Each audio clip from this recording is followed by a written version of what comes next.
بسم الله الرحمن الرحيم. ياسين والقرآن الحكيم إنك لمن المرسلين على صراط مستقيم تنزيل العزيز الرحيم لتنذر قوما ما أنذر آباؤهم فهم غافلون لقد حق القول على أكثرهم فهم لا يؤمنون إنا جعلنا في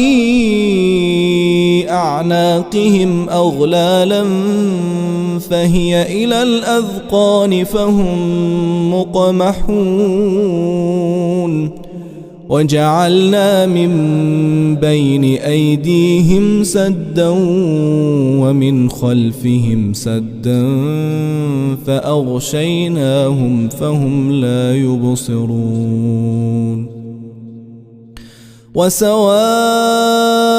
عليهم أأنذرتهم أم لم تنذرهم لا يؤمنون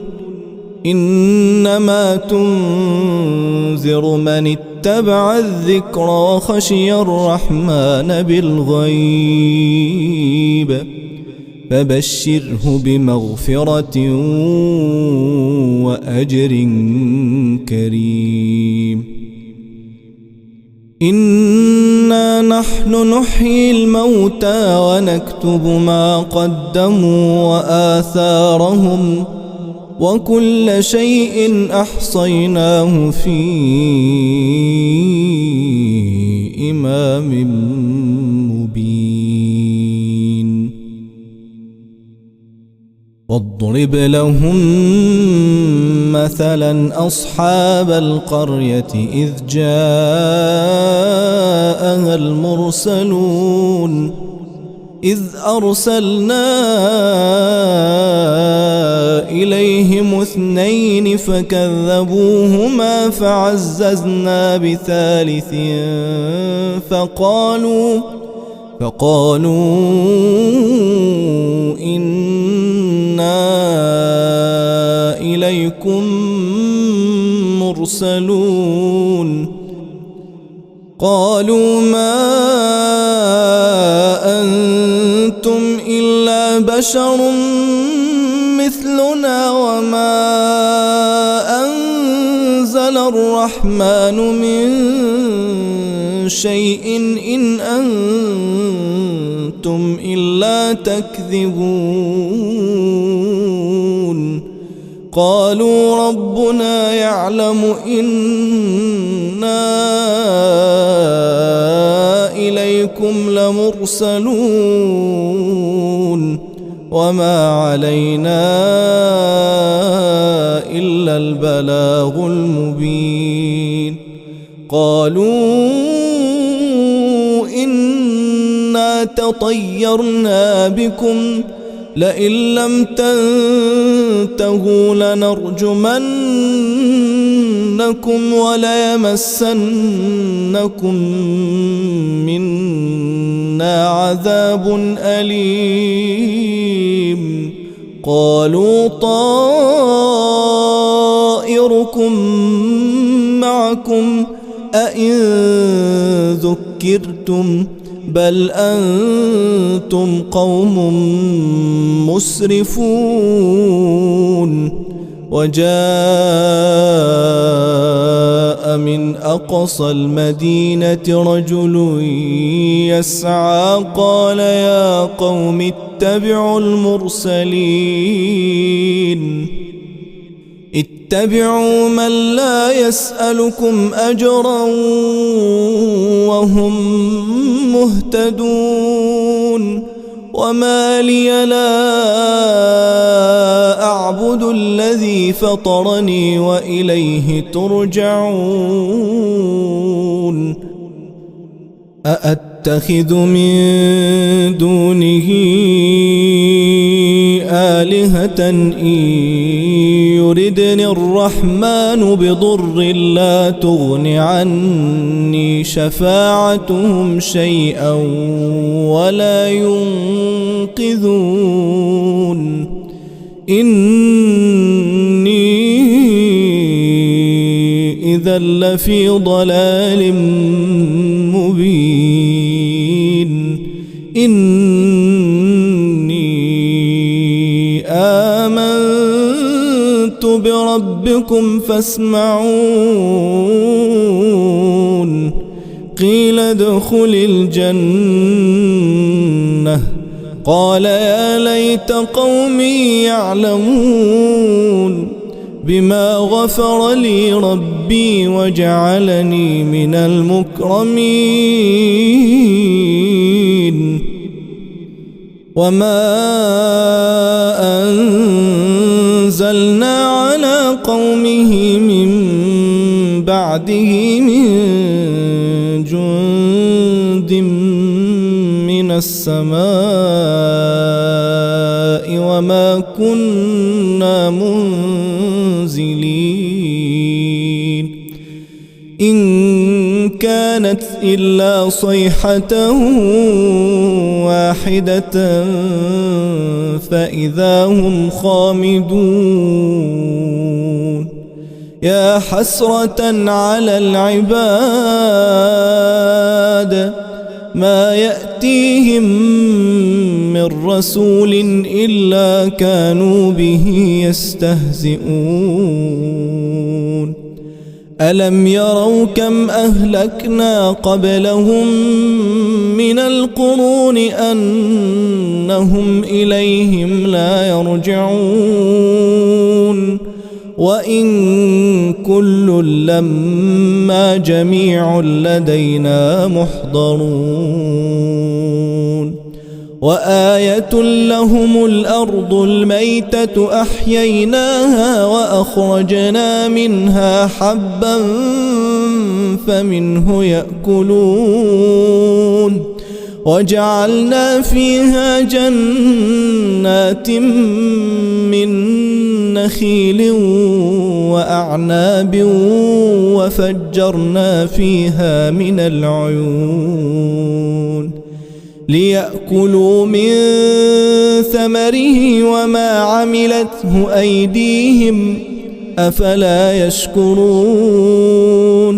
سبحان الذي خلق الأزواج كلها مما تنبت الأرض ومن أنفسهم ومما لا يعلمون وآية لهم الليل نسلخ منه النهار فإذا هم مظلمون والشمس تجري لمستقر لها ذلك تقدير العزيز العليم والقمر قدرناه منازل حتى عاد كالعرجون القديم لا الشمس ينبغي لها أن تدرك القمر ولا الليل سابق النهار وكل في فلك يسبحون وآية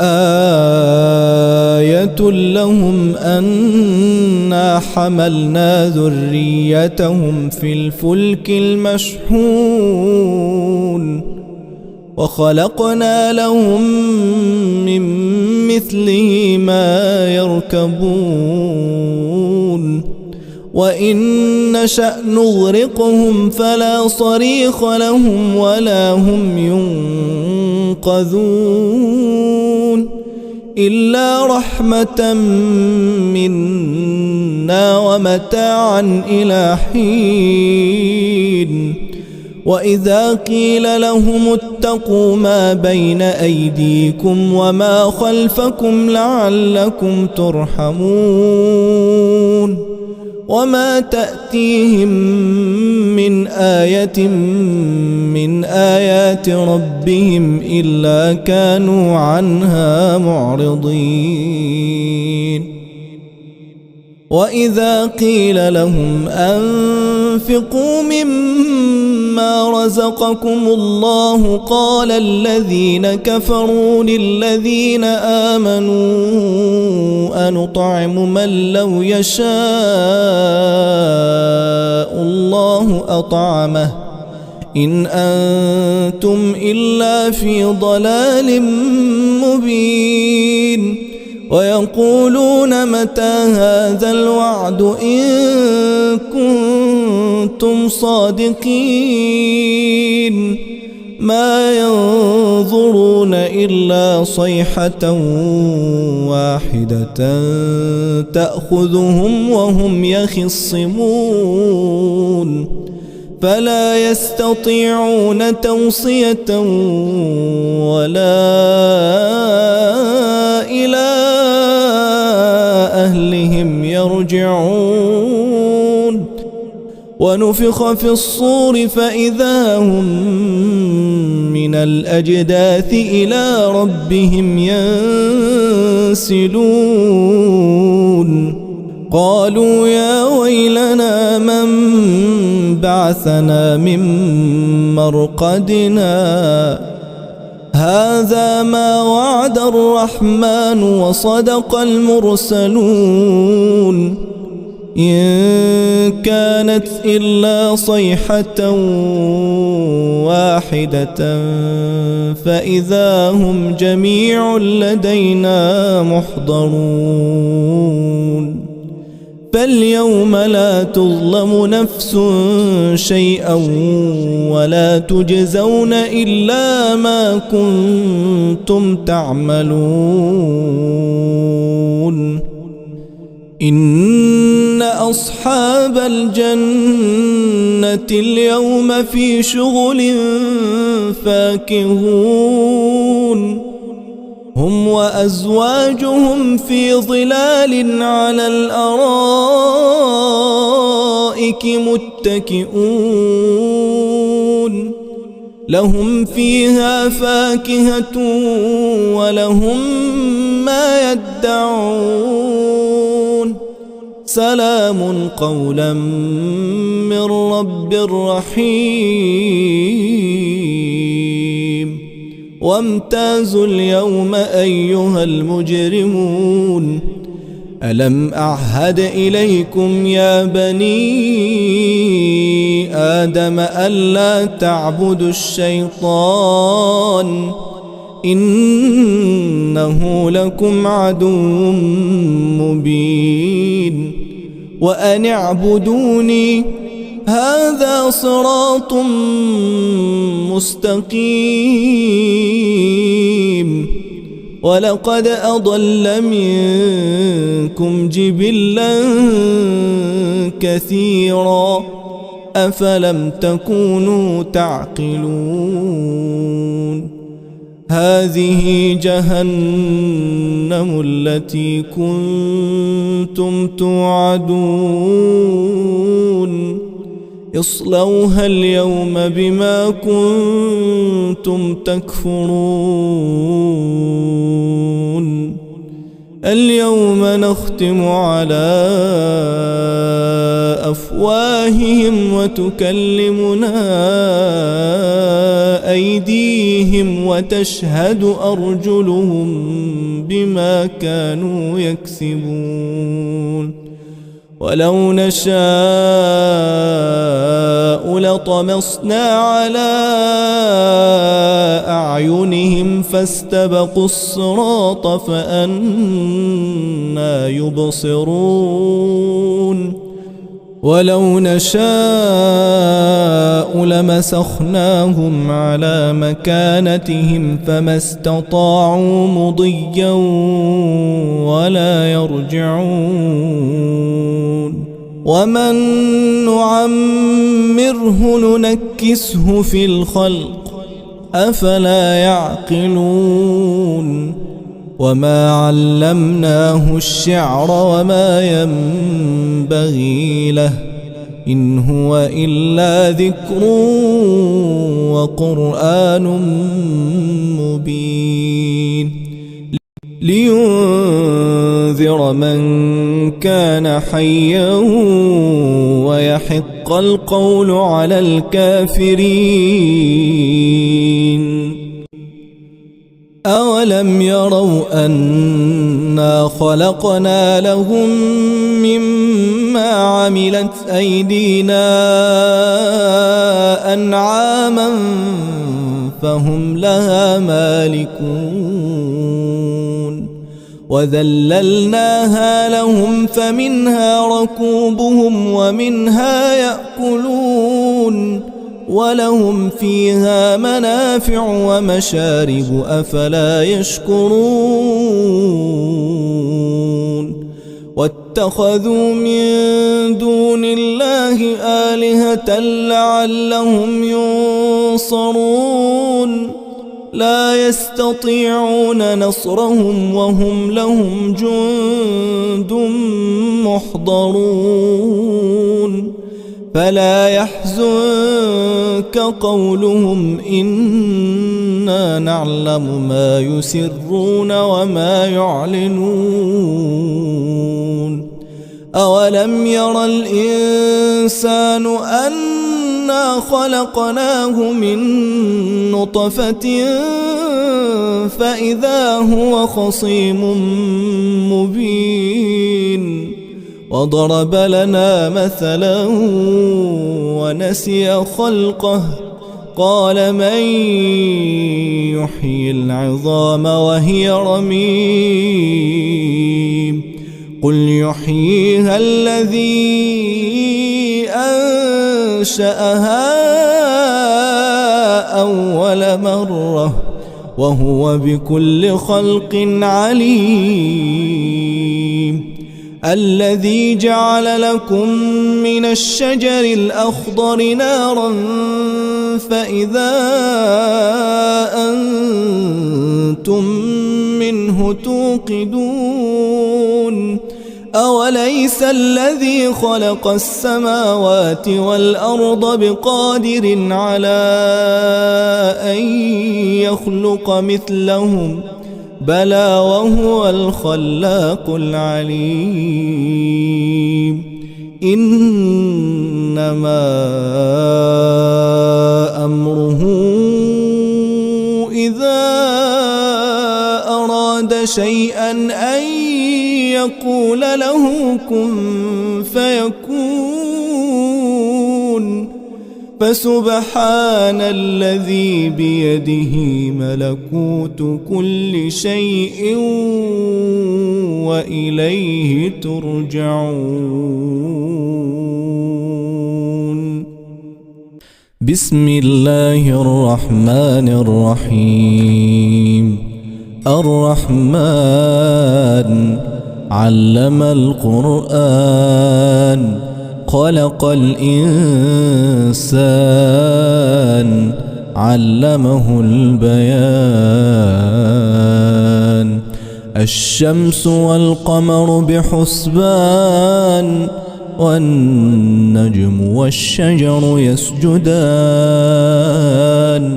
والسماء رفعها ووضع الميزان ألا تطغوا في الميزان وأقيموا الوزن بالقسط ولا تخسروا الميزان والأرض وضعها للأنام فيها فاكهة والنخل ذات الأكمام والحب ذو العصف والريحان فبأي آلاء ربكما تكذبان خلق الإنسان من صلصال كالفخار وخلق الجان من مارج من نار فبأي آلاء ربكما تكذبان رب المشرقين ورب المغربين فبأي آلاء ربكما تكذبان مرج البحرين يلتقيان بينهما برزخ لا يبغيان فبأي آلاء ربكما تكذبان يخرج منهما اللؤلؤ والمرجان فبأي آلاء ربكما تكذبان وله الجوار المنشآت في البحر كالأعلام فبأي آلاء ربكما تكذبان كل من عليها فان ويبقى وجه ربك ذو الجلال والإكرام فبأي آلاء ربكما تكذبان يسأله من في السماوات والأرض كل يوم هو في شأن فبأي آلاء ربكما تكذبان سنفرغ لكم أيها الثقلان فبأي آلاء ربكما تكذبان يا معشر الجن والإنس إن استطعتم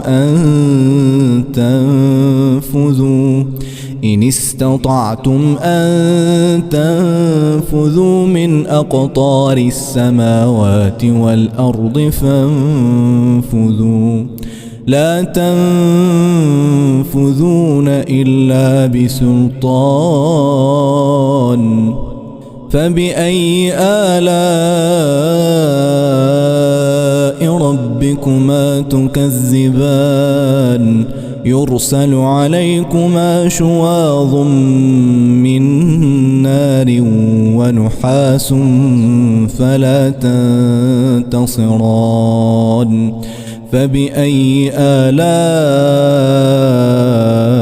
ربكما تكذبان فإذا انشقت السماء فكانت وردة كالدهان فبأي آلاء ربكما تكذبان فيومئذ لا يسأل عن ذنبه إنس ولا جان فبأي آلاء ربكما تكذبان يعرف المجرمون بسيماهم فيؤخذ بالنواصي والأقدام فبأي آلاء ربكما تكذبان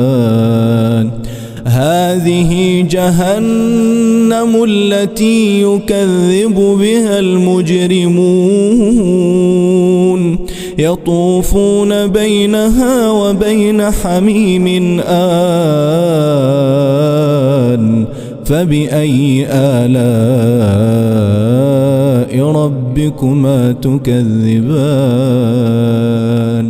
ولمن خاف مقام ربه جنتان فبأي آلاء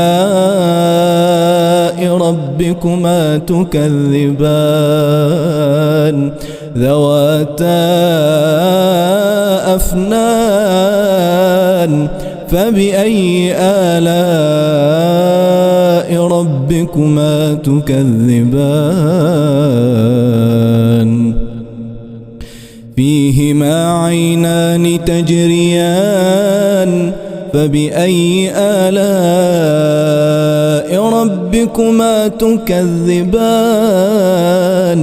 فيهما من كل فاكهة زوجان فبأي آلاء ربكما تكذبان متكئين على فرش بطائنها من استبرق وجنى الجنتين دان فبأي آلاء ربكما تكذبان فيهن قاصرات الطرف لم يطمثهن إنس قبلهم ولا جان فبأي آلاء ربكما تكذبان كأنهن الياقوت والمرجان فبأي آلاء ربكما تكذبان هل جزاء الإحسان إلا الإحسان فبأي آلاء ربكما تكذبان ومن دونهما جنتان فبأي آلاء ربكما تكذبان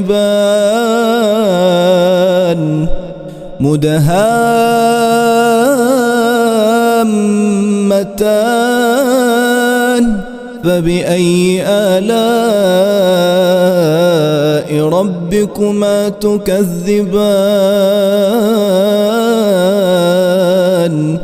فيهما عينان نضاختان فبأي آلاء ربكما تكذبان فيهما فاكهة ونخل ورمان فبأي آلاء ربكما تكذبان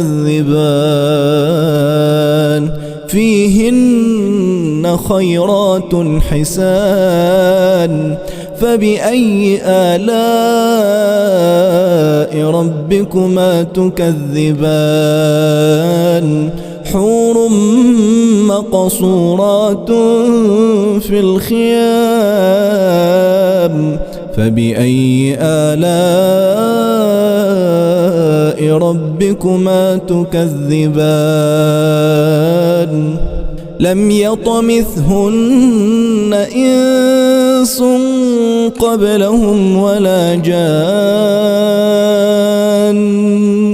فبأي آلاء ربكما تكذبان متكئين على رفرف خضر وعبقري حسان فبأي آلاء ربكما تكذبان تبارك اسم ربك ذي الجلال والإكرام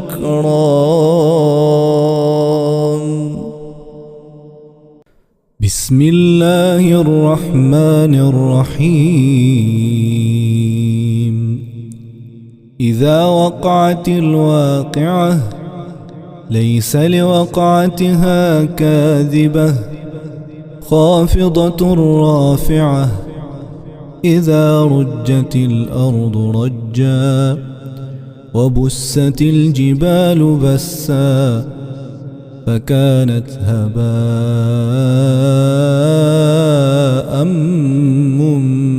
منبثا وكنتم أزواجا ثلاثة فأصحاب الميمنة ما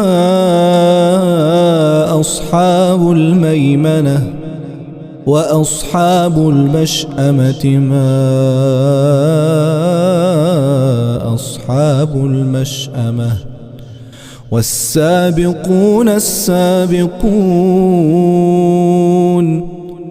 أولئك المقربون في جنات النعيم ثلة من الأولين وقليل من الآخرين على سرر موضونة متكئين عليها متقابلين يطوف عليهم ولدان مخلدون بأكواب وأباريق وكأس من معين لا يصدعون عنها ولا ينزفون وفاكهة مما يتخيرون ولحم طير مما يشتهون وحور عين كأمثال اللؤلؤ المكنون جزاء بما كانوا يعملون لا يسمعون فيها لغوا ولا تأثيما إلا قيلا سلاما سلاما وأصحاب اليمين ما أصحاب اليمين في سدر مخضود وطلح منضود وظل ممدود وماء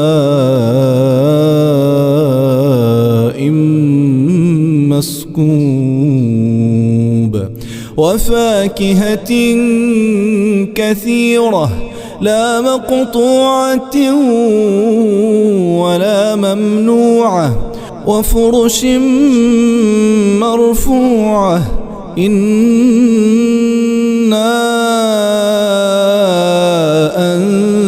أنشأناهن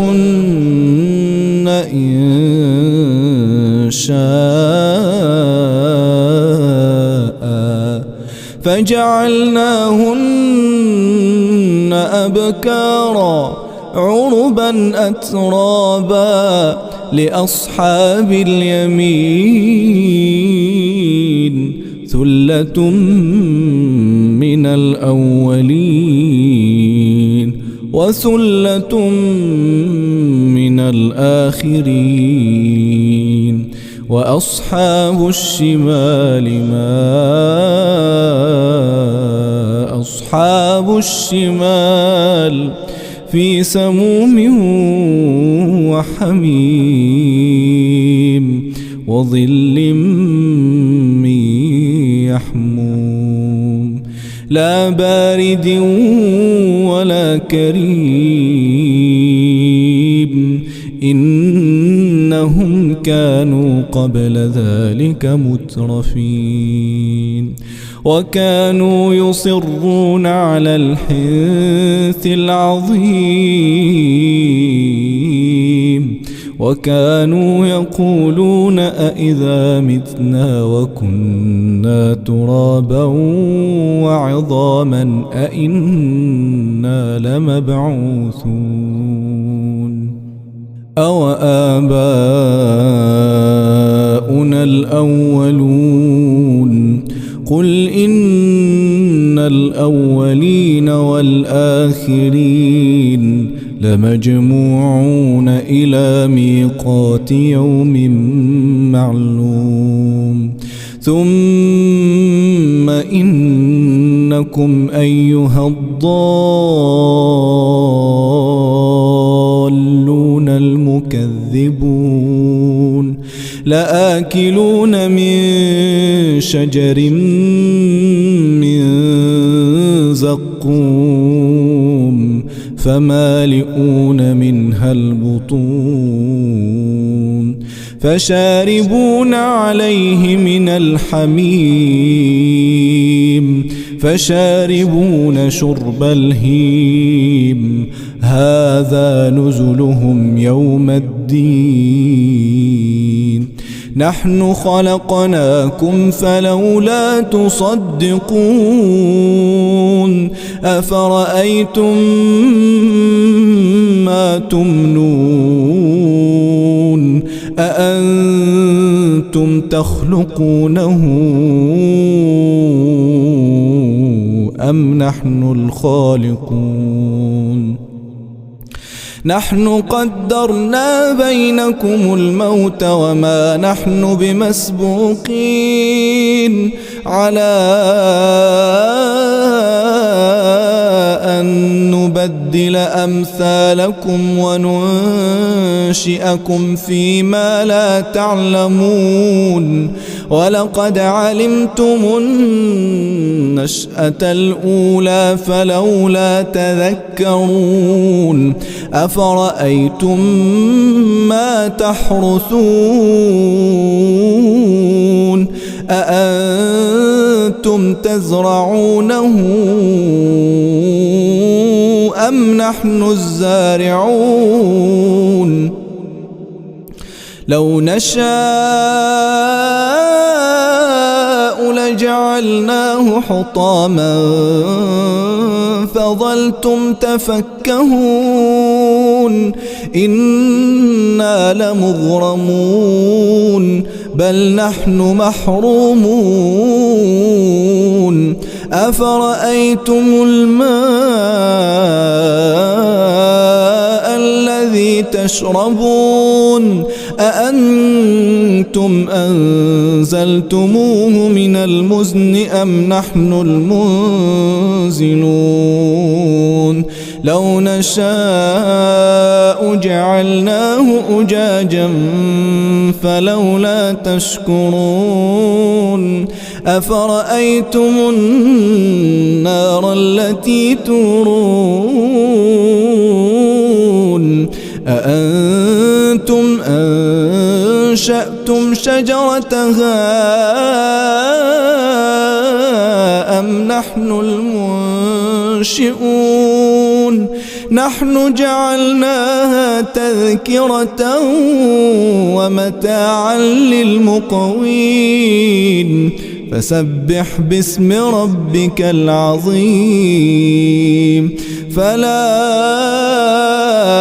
أقسم بمواقع النجوم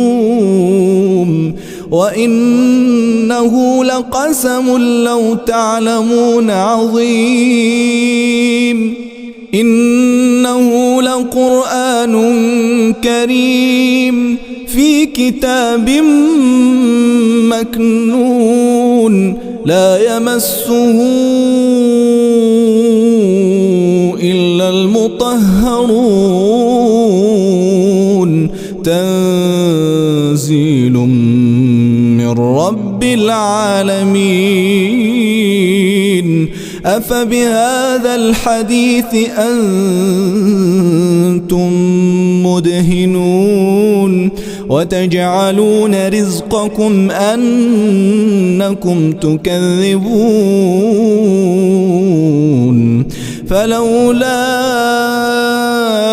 إذا بلغت الحلقوم وأنتم حينئذ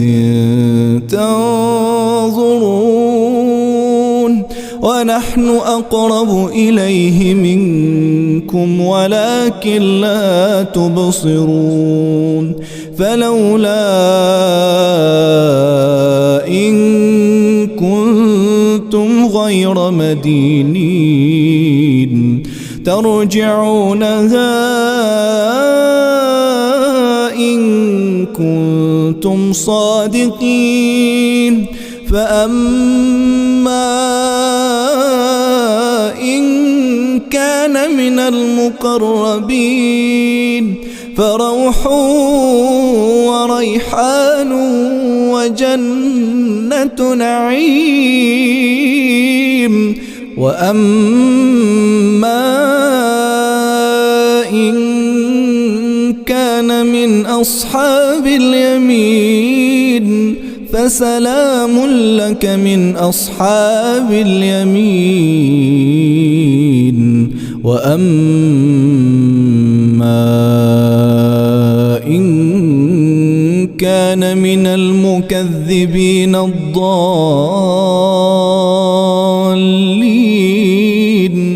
فنزل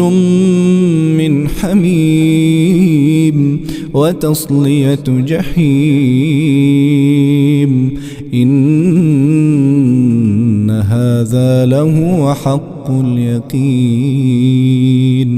فسبح باسم ربك العظيم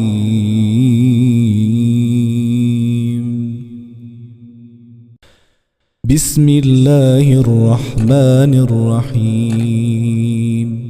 تبارك الذي بيده الملك وهو على كل شيء قدير الذي خلق الموت والحياة ليبلوكم أيكم أحسن عملا وهو العزيز الغفور الذي خلق 7 سماوات طباقا ما ترى في خلق الرحمن من تفاوت فارجع البصر هل ترى من فطور ثم ارجع البصر كرتين ينقلب إليك البصر خاسئا وهو حسير ولقد زينا السماء الدنيا بمصابيح وجعلناها رجوما للشياطين وأعتدنا لهم عذاب السعير وللذين كفروا بربهم عذاب جهنم وبئس المصير إذا ألقوا فيها سمعوا لها شهيقا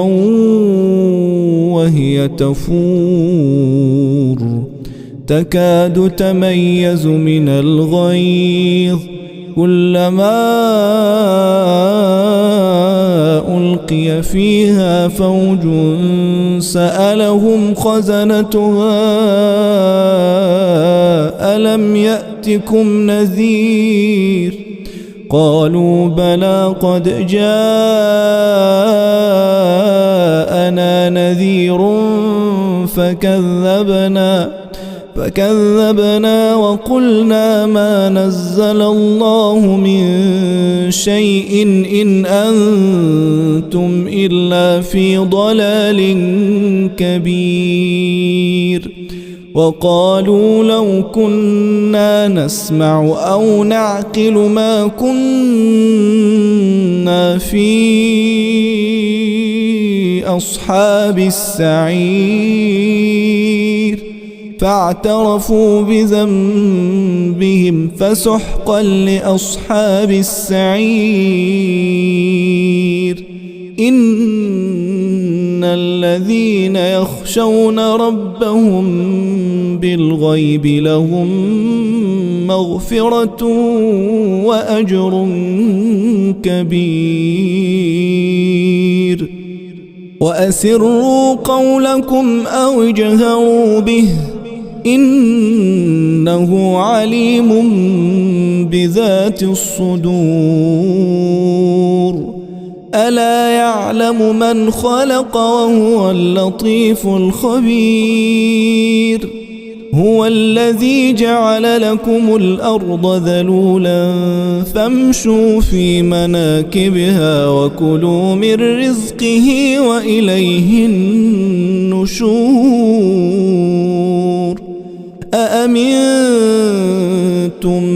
من في السماء أن يخسف بكم الأرض فإذا هي تمور أم أمنتم من في السماء أن يرسل عليكم حاصبا فستعلمون كيف نذير ولقد كذب الذين من قبلهم فكيف كان نكير أولم يروا إلى الطير فوقهم صافات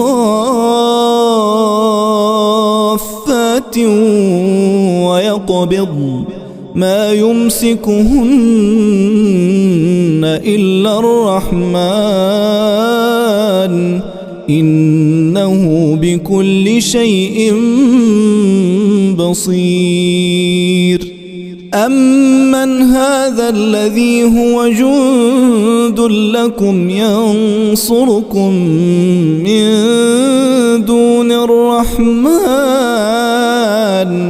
إن الكافرون إلا في غرور أمن هذا الذي يرزقكم إن أمسك رزقه بل لجوا في عتو ونفور أفمن يمشي مكبا على وجهه أهدى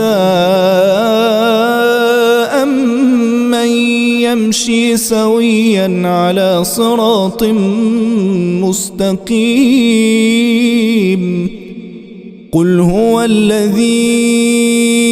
أنشأكم وجعل لكم السمع والأبصار والأفئدة قليلا ما تشكرون هو الذي ذرأكم في الأرض وإليه تحشرون ويقولون متى هذا الوعد إن كنتم صادقين قل إنما العلم عند الله وإنما أنا نذير مبين فلما رأوه زلفة سيئت وجوه الذين كفروا وقيل هذا الذي كنتم به تدعون قل أرأيتم إن أهلكني الله ومن معي أو رحمنا فمن يجير الكافرين من عذاب أليم قل هو الرحمن آمنا به وعليه توكلنا فستعلمون من هو في ضلال مبين قل أرأيتم إن أصبح ماؤكم غورا فمن يأتيكم بماء